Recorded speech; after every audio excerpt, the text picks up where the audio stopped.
Hello, everybody, and welcome to another great episode of My EdTech Life. Thank you so much for joining us on this beautiful day. And wherever it is that you're joining us from around the world, I hope that today has been full of excellence and awesomeness. So, thank you so much for joining us wherever it is that you're joining us from around the world or here in the States. As always, thank you so much for all of your continued support.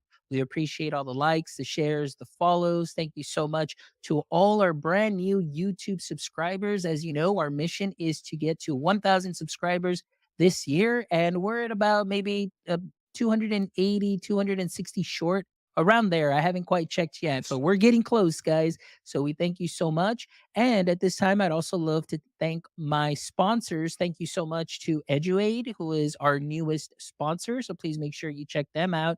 We have Lucid for education, Goose Chase, content clips. Thank you so much for your support. Our show really appreciates it. And of course, all our audience appreciates it as well. So please make sure that you check them out and thank them for all of their support as well. But today I'm really excited. I have an amazing guest, and we're going to be talking about something that to me is very innovative that I haven't seen, that I can definitely connect with as far as what I went through in higher ed, but I can definitely see this leading, here in the K-12 space, maybe in the CTE and that, leading up into, higher ed and so on, and then getting into the workforce. I was just really excited when Sally Ricker reached out to me on LinkedIn. And so today we definitely have her here, and she's going to be talking about this just amazing project that she's working on. And it just really blew my mind. And I know that for many of you, this is going to be mind blowing. So, Sally, how are you doing today? Oh, I'm doing great. Thank you for having me on your show. Oh, I'm excited, Sally. Definitely excited since the first time we met and we had a great chat. And then today I definitely get to pick your brain a little bit more. But before we Mm. get into that, as you know, every superhero has an origin story. So I would love for you to kind of share a little bit about your origin story, your journey through education, and then, of course, your journey into getting into this and thinking about this amazing project that I can't wait to dive into. So, give us a little bit of an introduction and your education journey. Okay. Well, I've been in education for 28 years. I'm a Missouri girl. I retired from Missouri. Actually, I got out a little bit early after about 22 years, and my background's STEM. So I've been a physics and a chemistry teacher most of the time. And so then I made a move, and I live in Joplin, Missouri now, and I actually work in Kansas. And so I've been over there for about 5 years, and they have a very unique opportunity there. There is a program called CAP, and it started about 14 years ago in Blue Valley High School up in Kansas City. And so I was already doing project based learning for about the past 15 years. I learned very quickly that my students were more engaged. They really took ownership of their learning when I would create projects within my curriculum. So I had been doing that even in Missouri, and it followed me to the high school where I'm working. And I developed a research class within my physics room. And I continued that journey of turning my traditional stand up and lecture classes into projects. So, for example, one of my favorite subjects is nuclear energy. And so we found an international competition, and we had to create some type of tech platform to introduce nuclear technology to the younger generation. So that's what I've been doing this whole time. And so when I got to my current district, they decided to adopt CAPS. And CAPS stands for the Center for Applied and Professional Studies. And some brilliant teacher, I'll have to give her credit, in Blue Valley, decided to take high school students and pair them with businesses in Kansas City and let them work on real world projects. It just blew me away. I was like, it's taking project based learning to a brand new level, the highest level. So we adopted, and in 14 years, CAPS has grown from that one district to 125 school districts in 5 countries. So I've got to give them credit and kudos for that. Um, and so that's where I landed. And I have been researching, working on my doctorate, researching project based learning, the workforce, and then looking at my this CAPS program. And so, excuse me. So I really caught a hold of that and started to connect some dots between what's going on out in the workforce. We're scrambling. Universities are scrambling to figure out how do you embed real world learning and produce a student that corporate America has been asking for the past 34 years since the World Wide Web hit in 1990. And so there's just been this chasm between graduates and what corporate America is looking for, and this is it. So even though I love CAPS, I work in CAPS every day, is extremely effective, the most effective thing I've ever seen in education in 28 years, but it's not efficient. And so I kept, racking my brain. How am I going to get this to the next level? How do I get project-based learning to the masses? And so, that's when my program was born. And so I'm gonna do what they do in CAPS at a whole new level. It's just taking it up a couple more notches. And now I've created this online corporate project portal for anybody in the world to be able to do these live real world projects in any degree program. That is great. Now, I want to kind of go back a little bit as talking about caps and like you mentioned, I think how great it is for a student to be able to go and Yes. work and be paired up with a business. And like you said, that real world experience. Now, Sally, I know you being in education, and myself being in education 18 plus years, you doing it, for 20 plus years. But I am sure that you always heard like, oh, we got to do real world, experiences and we got to make those connections to the real world. Well, what better way to actually do it and connect them to the real world with, pairing them up with businesses. Oftentimes, I think that we use the buzzwords and we use the terminology, Yeah. but really we're not doing anything other than what we've always done. And Yeah. so I find it wonderful and refreshing that there are districts that are out there that are doing this. Now, I don't know if it how big of a district is it that is currently, like you mentioned that that project was going on? Was it a fairly big district or was it a small district? Where I'm currently at is about there's about 1,050 students. Pretty good sized. Yeah, it's a pretty good sized district. And so, but like I'm saying, I think that that is a wonderful idea. And many times what happens and what I've noticed is that, even through our CTE programs, they offer certain paths and tracks Mhm. and you kind of go through those paths and tracks, but there really isn't too much of that connection to the real world. It's like, yeah, there's somebody that might want to pursue an associate's degree, maybe in kind of in medical or things of that sort. They go to the college, but I mean, for the other students that want to pursue something with business, there really isn't like a connection to, hey, you know what, let's Right. pair you up with this local business that you can shadow, that you can kind of see the marketing, see this aspect and so on. And Right. I find that find that great. And as far as the project based learning and also when you were talking and describing how you handled your class as far as teaching and not necessarily being that sage on the stage, but actually being Exactly. that, guide on the side. And you're really were a learn we'll keep it kind of like in STEM terms. You were a learning engineer. So you Mhm. were engineering the students' learning. And I find that very reminiscent of the way that I used to handle the classroom when I was teaching in elementary, where everything was project based and putting, Yeah. the tools and instruments in the students' hands and then have them share the learning and share the learning with each other was something very powerful. So now I want to ask you now, you said you are taking this model and now you're moving it to that next level.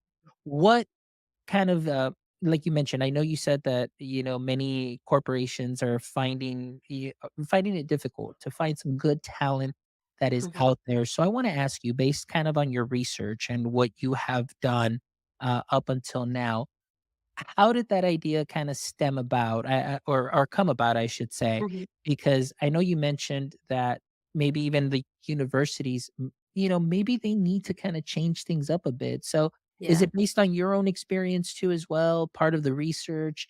What are some of the things that came to mind when said, hey, I've got something here that can definitely change higher education?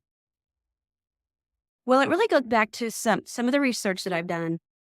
There was 2 papers that connected the dots for me. The first paper was written in 1990, and it was called the Scans Report. It's a Secretary's commission on, the necessary skills that students needed, they could foresee the future. So it was a combination of politicians, businesses, and educators across the country, and they wrote this huge paper in 1990. And they started to outline these 21st century skills, and that's when that term first caught on, these 21st century skills. And so fast forward to 2021, and I read a new paper. It was a brief written by the Committee on Economics, and it's a collaboration of 185 of the top companies in the U.S. And they write on things that are in crises in our country. And they wrote another brief on the 21st century skills needed.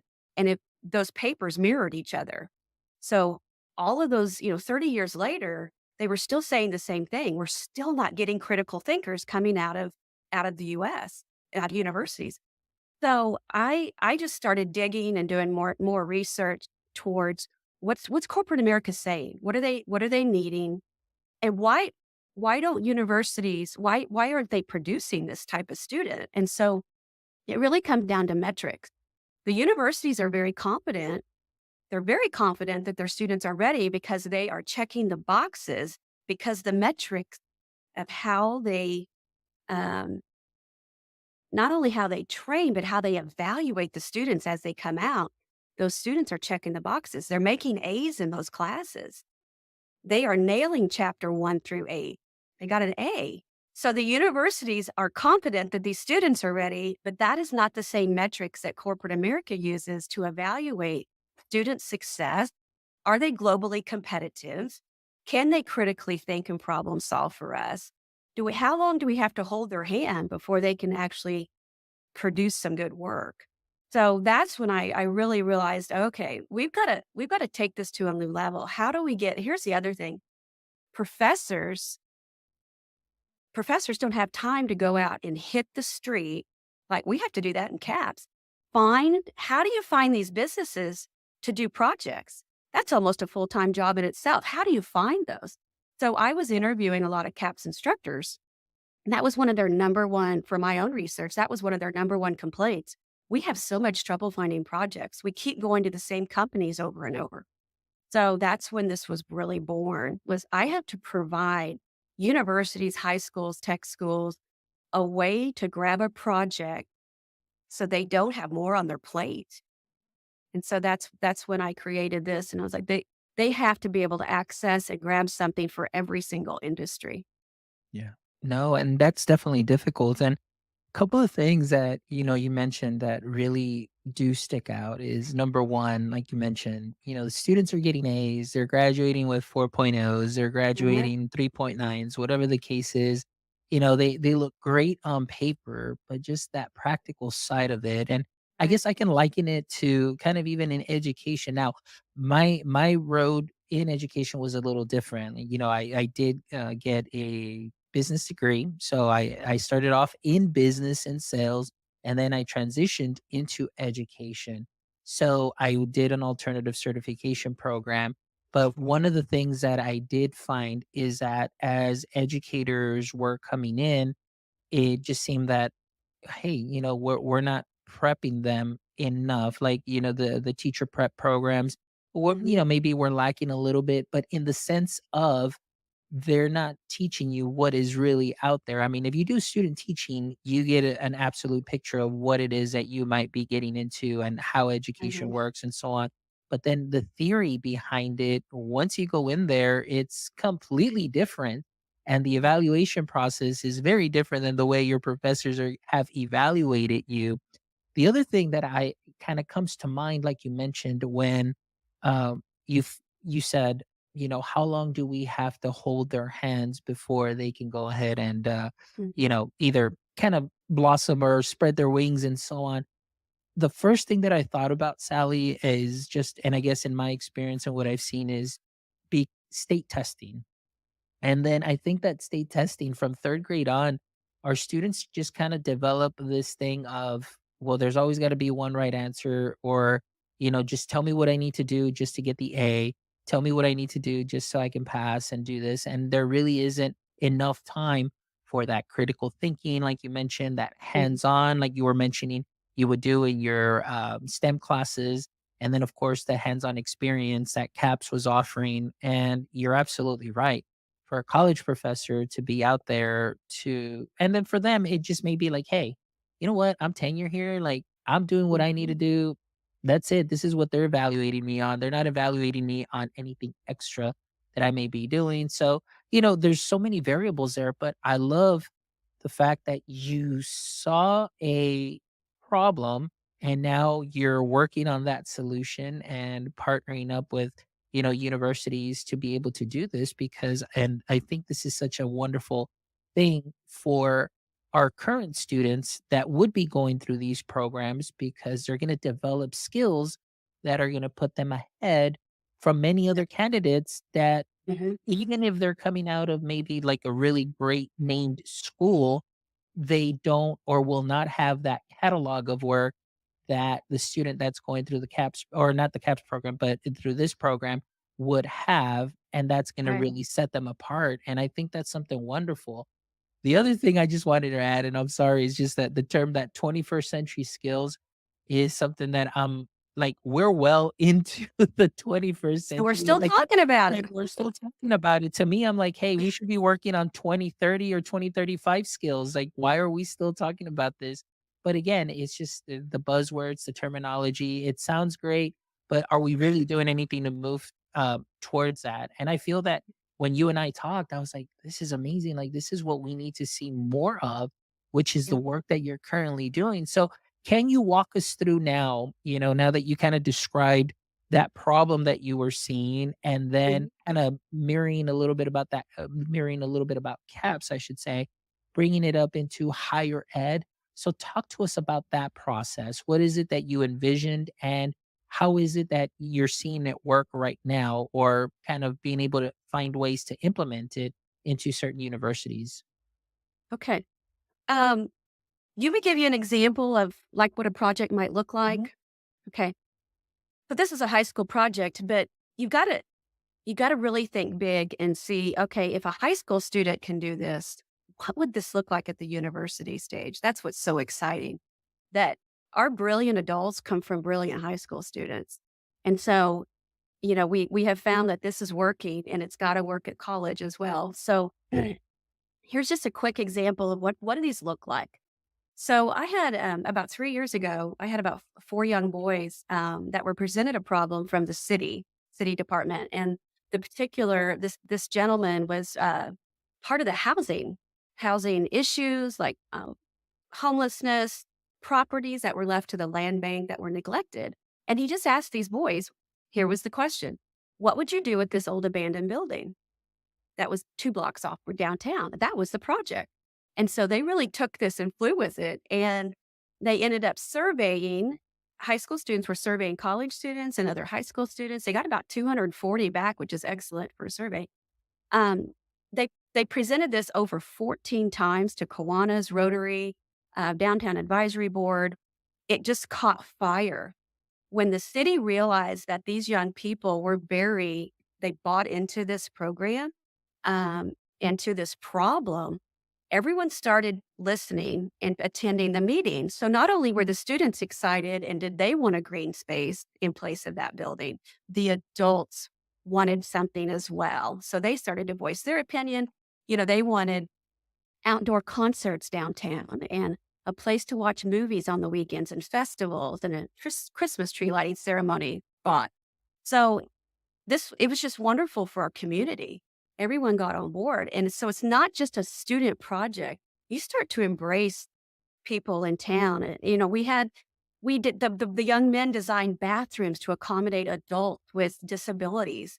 We thought about everybody. And so it culminated at the end of the 9-month period. It got a signature by the city manager. Then, so I'm going to fast forward 3 years. This project is still the baby of our town, and so The community health center purchased the land, they tore down the building, and they are in the process of fundraising to continue to build this outdoor green space that was designed by my student. So if you'll think about that happening, this is what's so exciting to me. That little story, now blow it up across the country.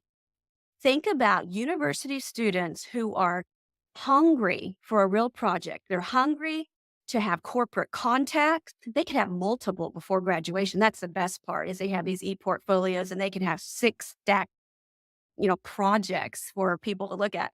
So if you do this across the country and everybody's working on problems across our country in every town and every city, you start making some real progress. And now you've got this generation of 18 to 23-year-olds who are invested in their communities and they want to stay and they want to help build and continue the great work that they've been doing.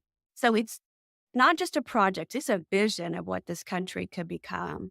That So yeah, so that's kind of an example, and that's where I see it heading. Um, so right now, where am I at? Well, I'm at the point of 2 different pilots. I really need a good pilot with some good data. I'm a scientist at heart, and that data is going to drive this program. So I do have a pilot starting next month. It is with an international university. I did not plan to go international, and that just happened. LinkedIn has been my friend, and so people they find me on LinkedIn, and they want to know more about what is this corporate project portal. So Conley University is my first pilot, and so that will run, and I'll be working with a very large nonprofit in the U.S. That nonprofit happens to have places all over the world where they provide assistance. So it's going to be a great collaboration. And then I also have a pilot with a U.S. university and a high school at the same time. So I'm going to get data from both, secondary and higher ed, and that one will run in the fall. uh, And then the plan is to open up this project portal in January for everybody. that So is that is and wonderful. Yeah, I'm working on some really good corporate, partnerships right now. that's great. And one of the things that I want to highlight too as well, Sally, that you mentioned is the whole portfolio thing. I mean, it is so important. I mean, without me even knowing, like, the importance of portfolios at the time, or even when I was teaching fifth grade, I Yeah. everything that the students did, I'd say, okay, we're going to save it in your Google Drive. We're going to create your digital portfolio. And so I was that one teacher that when parents would show up to open house, they would never take any papers home with them because I would just say, hey, just show them your e-portfolio and Right. everything is there, and that's all the work because everything we did was digital. But it, like you mentioned, being able to share their projects, and you said those stacks of projects, I think to me was very important. And now when I went into my master's program in educational technology, there was no comprehensive. There were never any exams at all whatsoever during the coursework. At the end of the year, or actually at the end for graduation, we just had to submit an e-portfolio with all our projects. But the way that the class was run is, okay, guys, we're gonna meet, and we would meet for about 30 minutes, just kind of like as a just guidance and so on. And then, here's some selected reading and so on. But really all the classwork was, you're going to find a real world problem, whether it's at your job or somewhere else, or anything that you feel that there's an issue that you would need to solve. But we want Mhm. you to apply these principles that you're learning. You can use any technology tool as long as we see the solution, we see the work, we see the write up, we see all of that. And that was our project. And to me, I found that to be the most beneficial because everything that I was learning, I was just applying it at work. I was doing like new lesson plans, new teacher training, finding problems for certain things, and I would go and of tutorials, things of that sort. I mean, Mhm. it really helped me apply it to what I'm currently working in. Now I have that e-portfolio built out. Now, when I moved to my doctoral studies, I was like, oh my gosh, this is so boring. And again, I mean, no, it's just because it wasn't my style. It was like everything was just reading, reading, reading, Yeah. writing, writing, writing. However, all of a sudden in my last 2 years, it's like my prof out of nowhere is like, okay, you've got a choice board. All right, awesome. So now we have choices, we have a Yeah. menu, and then one semester we did a project and it was also ungrading. Like you're gonna do the project, but you're gonna kind of grade yourself and you have to justify all these things. And I was like, oh wow, but you're still solving a real world problem. We still had to go interview. We were talking about curriculum, we were talking about all these things. But Mm, it was so exciting, and I think that's, what there needs to be a little bit more of in right. education, just that excitement, that hands-on learning, and really making those connections like you mentioned in the very Yeah. beginning. That real Yeah. world connection is so important because one thing is just to learn about it sitting in a class, through a worksheet, through a book, Yeah.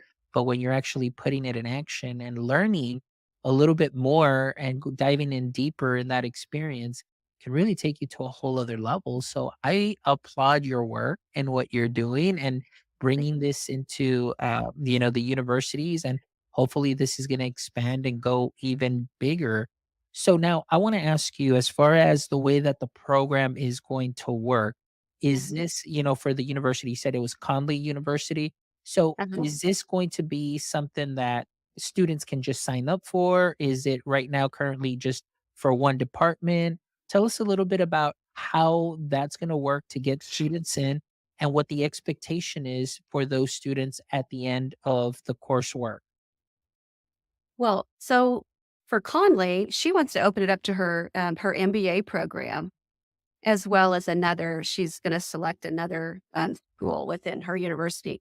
So we're going to see. We're going to be able to get that data from two different perspectives. Students that are already, working on their masters. Um, so we'd like to keep it, since it's a pilot.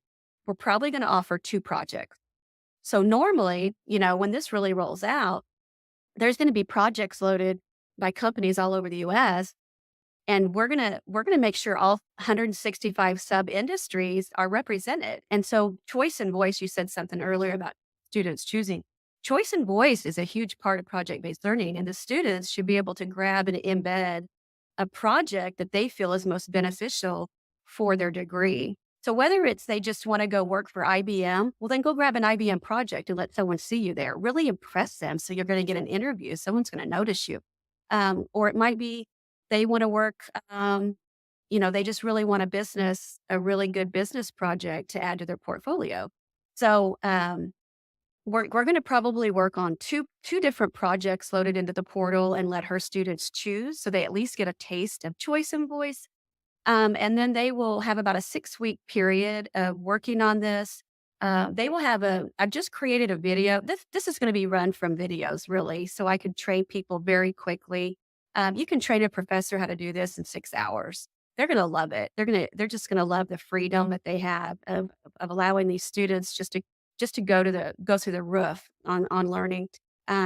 So the training is wonderful, the videos. And so this corporate America will have their own set, of course, as the students and instructors. It's all different, but it'll all come together seamlessly. The students will form their own teams, which is wonderful. Anywhere from one up to four students. This is a competition. I don't think I mentioned that. So let's say JP Morgan Chase loads a project, up to 30 teams will compete to find the best solution based on JP Morgan's metrics. What are they looking for? Did they really solve the problem? What did they bring to the table that was different? You can't cheat and use AI in this. AI is not creative. So these students will learn very quickly. It's creativity that's going to drive this. So JP Morgan will meet with those students initially. They'll introduce themselves to the team. They'll make sure they stay within the parameters. So they'll say, okay, no outliers. We need to stay here. And then the students get to work. They have to figure, another part of the critical thinking is, who's your team?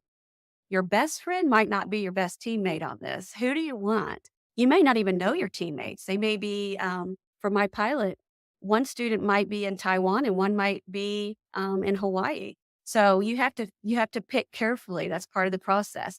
Corporate America needs to put projects in carefully. You've got to catch people's attention. You need to have some really good projects. So everybody has to be on their game for this. And so corporate America won't have a huge responsibility in training. They just need to meet with the teams a couple of times to make sure they're staying on track, see if the students have any questions. And then probably 2 or 3 different times, they need to be able to email back and forth with the team leader. They're not gonna get 120 emails. They're gonna only communicate with the team lead.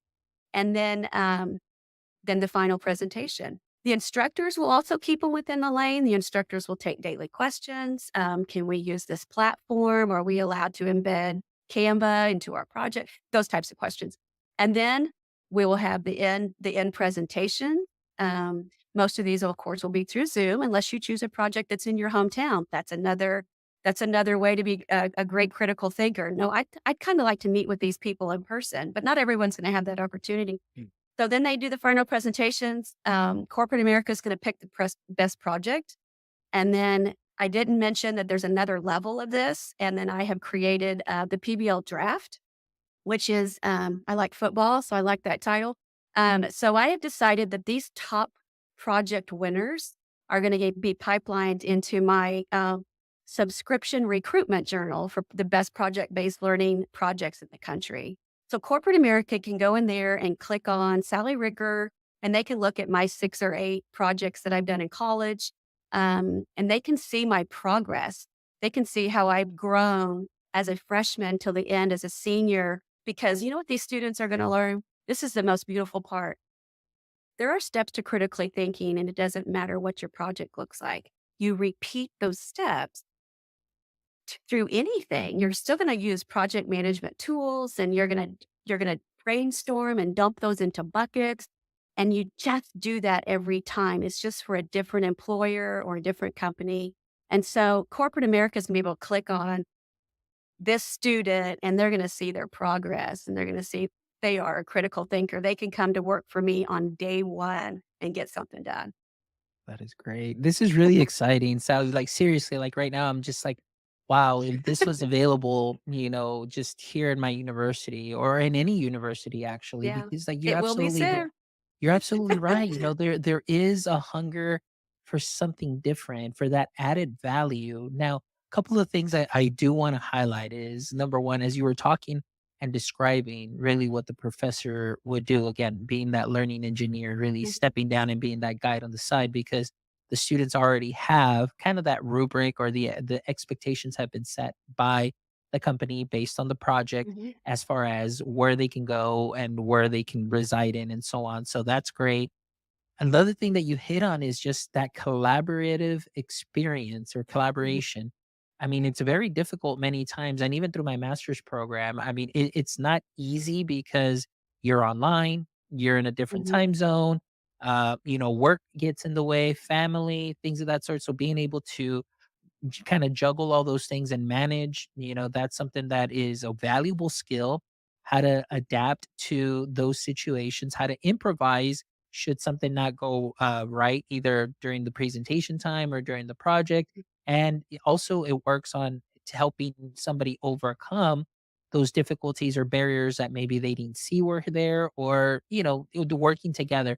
And I think that's something that we don't see often in practice. Sure, we see it, sometimes it's like, oh, we're going to do group work, but it doesn't go into that level where everybody's heavily vested into a Mhm. project, and where there is an end result that can make a huge difference, especially Right, when you're doing a project for a major corporation and they get to right. see your work and you get to highlight your skills. But not only that, I think what I love too, Sally, is that this is kind of a project where, kind of in the sense, everybody wins from everybody on the team, and the fact that they all learn from each other, see things from different Right. perspectives. And I think that's something that is valuable also, and crucial skill that's needed in the workforce. Being able to collaborate, communicate, co create. And that's one thing that you hit on too, as well. How creative you have to be in order Yes. to produce something that you're not necessarily going to just say, "Oh, I'll just go ahead and pop this into this generative AI tool, and it's just going to go ahead and give me my answer." And okay, we're It done, won't work. guys. Like seriously, like 15 projects are gonna look just the same because AI is gonna pump out the same information, but, yeah, they're gonna have to be creative. Yeah. yeah, and that's a skill too that I wanted to kind of dive into in a way that many years ago, I think it was about 2 years ago, or maybe almost even 3 years, because I've been doing this podcast for a while. I had a guest on. Her name's Tisha Poncio, and one of the things that she was working as a high school teacher, and it was a computer teacher, and so she was just talking to her students and talking about creativity. And what she told me is that she noticed that her students from 3rd grade all the way to ninth grade, well, not necessarily her students, but she was saying, like, from 3rd to ninth, there was kind of this dip in creativity, but then after ninth to 12, it kinda started going up slowly, and I never realized that from 3rd through ninth grade, many Mhm. students, the main focus is always state testing. So Yeah. there is no room for creativity. It's always go, go, go, go, go, because we need to make sure we crank out those numbers. But here, I love the fact that creativity, I think, is in the forefront of these projects, because Yeah. you definitely need that creative process to work together with everybody. And I think that's that skill that is gonna be that 2035 skill that we need to be working on, no lo or actually, I should say 22nd century skill or 23rd century skill now, that we need to Yeah. have, especially now, like you mentioned, with the age of generative AI, and you said, like, it just seems like at some point, everything's gonna look very cookie cutter, and it's gonna look the Yeah. same. Well, what's gonna set you apart from the rest? And so that's wonderful. Now, I wanted to talk to you a little bit more, like you mentioned. So just to get this right and wrap my brain around it. So these projects, it's going to be through the length of that program, correct? It's not going to be just one semester of an MBA. It's going to be something that's going to be continuous through the whole MBA process, right? Because you mentioned that there would be like about a stack of 6 projects that would be done by Well, the time they my graduate. my here's my end game. I would like to see universities are really stuck. They're stuck in that 4-year degree. Focus on 4-year Okay. universities, first, but they're stuck in that 4-year program. It's their business. I've been told it's their business model. They need students in there for 4 years to pay the bill. We have to get past that. So I'm like, how do we get over that and change the curriculum? Um, what I would like to see happen is let's get rid of the fluff classes in college. So I went back and looked at my biology major chemistry degree that I got years and years ago. And I looked that up at my alma mater.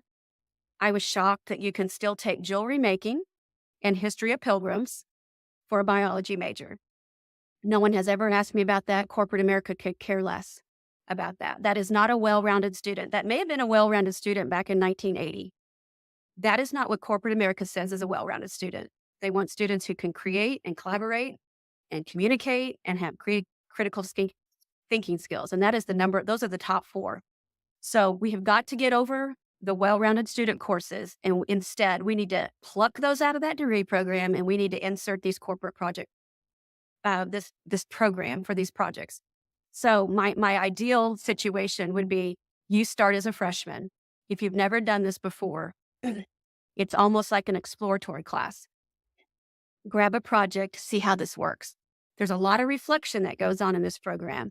You reflect, why did that person win? Why didn't I? Well, go look at their project, compare that, and reflect on your learning. So if you start as a freshman and you do one every semester, by the time you graduate in a 4-year program, you're going to have 8 of these. Sorry. um, so my end game is that you remove some of the fluff and you put in these projects, and by the time you're done, you are very competent in the Yeah. skills that corporate America is looking for. So Excellent. that's what I would like to see happen. I agree with you on that. Yeah. Honestly, and I think that's one of the things that I appreciate, because it's different. It's like now I'm thinking about myself going back Yeah. and going through my business degree, and I'm like, I didn't really need this, and I didn't really need this, because I'm Mhm. going into business now. I'm not saying that there wasn't anything of value there, but again, like you mentioned, it's like if you're going into corporate America, these are the 4 major things that they're talking Yeah. that they need as far as students. And you can definitely gain all of that experience through these projects as well. And then, of course, like you mentioned, what I loved was if I didn't do well, you've got these wonderful exemplars of those students Yeah. that did do well. So what did they do different that you can now take and sprinkle on to what you already did and just take yourself Yeah. to that next level and then be ready, and it's a continuous project. So now I want to ask, just to kind of clarify too on this aspect. So let's say they start as a freshman. So every semester, this is just kind of walk me through. They're doing one project that they would be competing in. Mhm.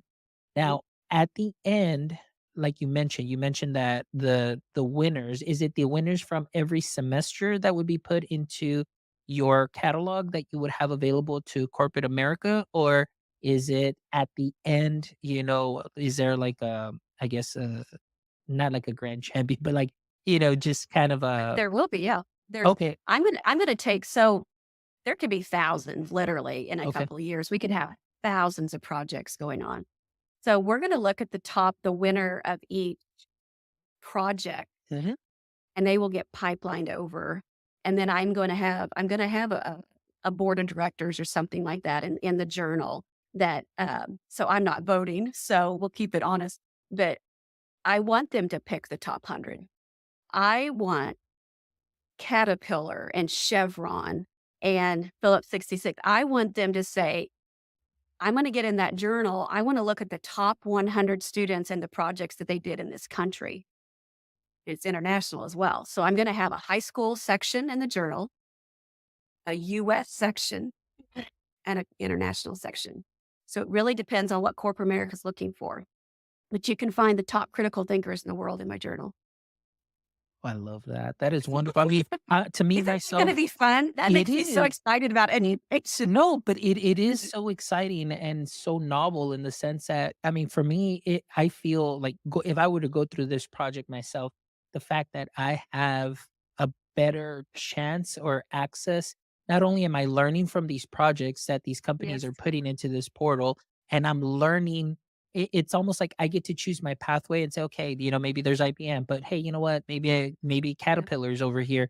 Let me try that industry, and then let's focus on that and see, and then you get to see and experience what a little bit of what real corporate life is, and you're working on it and you're doing these projects that at the end, like you said, I get to be in this wonderful catalog, that I get to have visibility and have options, that Can I there's going to add be a, something before I yes, forget? yes. I'm very passionate about this. Another one of my very favorite things is this is going to be so affordable. I want it affordable. I want a student in one of the poorest districts in this country to have the same fighting chance to win a project as a student who's been destined since birth to attend Princeton. Nothing against any of the schools. It's just it's where you're born, and we can't help any of that.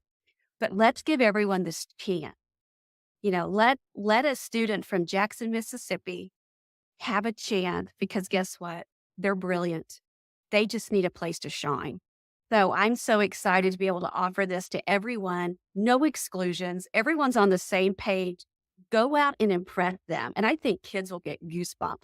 They'll be like, I get a chance to do this. I'm going to go up against kids from Boston and Seattle, and I can win this just as easily. And then once a project wins in a rural school like mine, or a little school in Arizona or whatever, they're gonna catch fire. If they can do it, we can do it. And that's what I want. I want this to be intrinsically motivated. I want students to keep driving. How good can I become? Some students have never reached they don't reach their potential, and maybe not till they're 30. I want to see kids reach their potential so much sooner.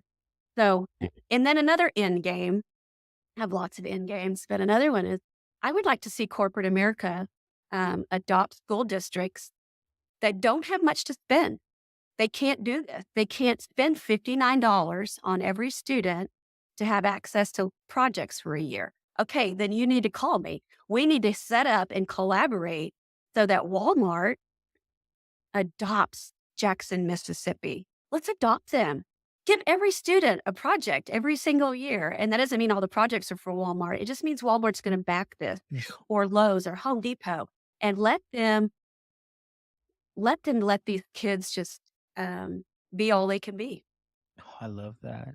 This is so great, Sally. This is wonderful. And you're absolutely right. Even just with those portfolios and giving opportunity, it's something that's very intrinsic. And I don't know, it just even reminded me still of being in the classroom with the students, how they highly motivated themselves to work on the next project and take it to the next level. Now I'm talking about Mhm. fifth graders and sixth graders, but how much more now, for those high school students and then even for college students, like I mentioned to you, that are looking for something different, again, Yeah. nothing against my university and institution. I love them.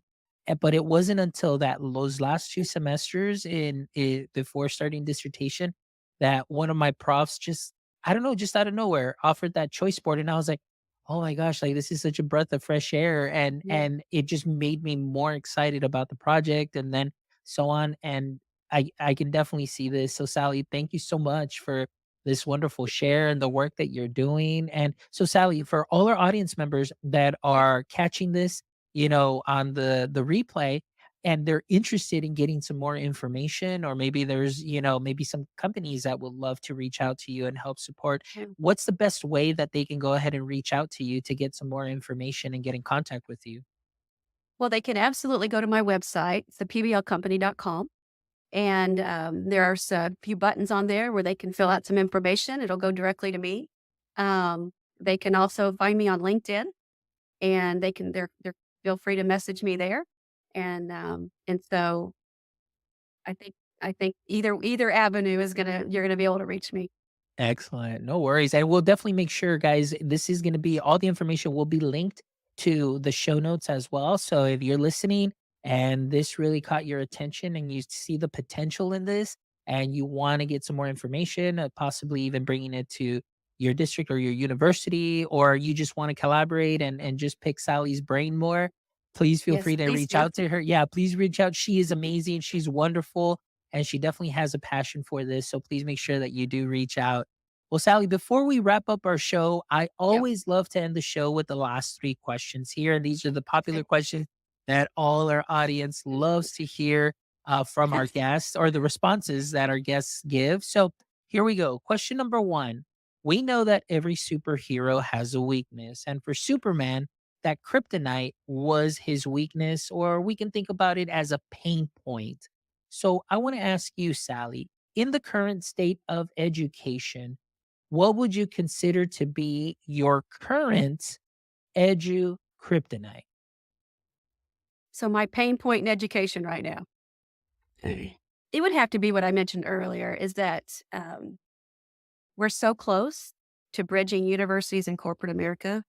This little piece is missing, and I think my program's that. So I think that's what it is that we were so close to being able to produce students that are ready to go to work. And so I think that would be it for me. It's just that little missing link. I love that. Mhm. Wonderful. All right. Next question. If you could have a billboard with anything on it, what would it be and why? What would it be? My billboard. I think my billboard would, of course, say something about education, but it would say get back to the basics. I think we're going down some of the wrong roads in education. I think we have to make sure our students are safe. I think we have to make sure that we are giving them the skills to be successful. Um, and I I'll just leave it there. But I feel in my heart that we're missing just some of the basics to All right. teach our children to be good citizens. So it was back to the basics. Love it. Back to the basics. Simple but Yep. powerful. Definitely a Yep. lot behind that for sure. All Yep. right. And the last question, Sally, is do you have a favorite activity or hobby that you wish you could turn into a full-time profession? Yes. I love to sing, but I don't do it very well. So if I could if I could sing, and make a living out of that, I would do that. I probably know the words to 5 or 6,000 songs, but no one's gonna buy them. Wow. All So, right. there Well, you go. professional singer. There we go. I love it. Well, you never know. Maybe one of these days will definitely be, well, maybe one of these days we will all be singing you praises for the work that you're Great. doing and the way that this is going to take off. and just really, do wonders for the college students and making those connections with corporate America and giving them an opportunity.